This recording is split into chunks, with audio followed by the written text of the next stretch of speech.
toute cette période de notre histoire comme étant une époque noire.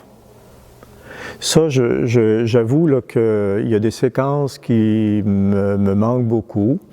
Est-ce qu'on voulait se libérer d'une Église qui, dit-on, était trop autoritaire? Bon, est-ce que l'Église était si autoritaire que ça? Elle était organisée. Bon, peut-être qu'il y a des évêques qui ont été autoritaires, peut-être qu'il y a des curés qui ont été autoritaires, peut-être qu'il y a des mères supérieures puis des frères supérieurs qui ont été autoritaires. Mais quand on regarde ce que l'Église a fait, c'était quand même accessible à tout le monde. Dans les hôpitaux, on n'attendait pas.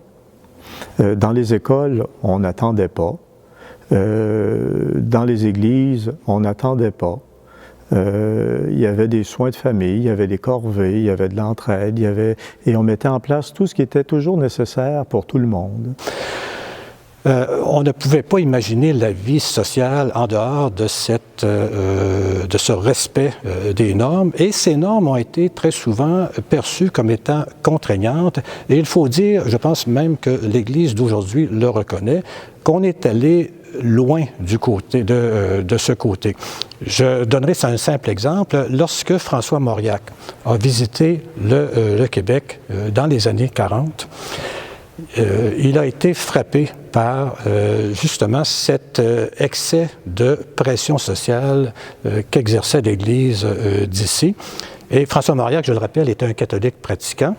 Il était l'intellectuel typique de la vieille France. Eh bien, il avait dit cette phrase, « L'Église canadienne-française en fait quand même un peu trop ». Bon, actuellement, on porte des jugements comme si l'ensemble des communautés religieuses, l'ensemble du clergé, l'ensemble de tout ça avait été uniquement des marâtres ou des tortionnaires. Bon, oui, on a toujours la problématique des liens avec les Premières Nations, mais aujourd'hui, quand on regarde ça avec des yeux de l'an 2015, oui, les comportements d'il y a 60 ans, il y a 100 ans, peuvent nous interroger. Mais à l'époque, c'était comme ça.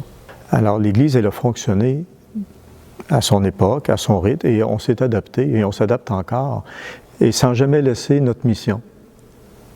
Partager, accueillir, réconforter, encourager, soutenir, et financièrement, et de nourriture et de services.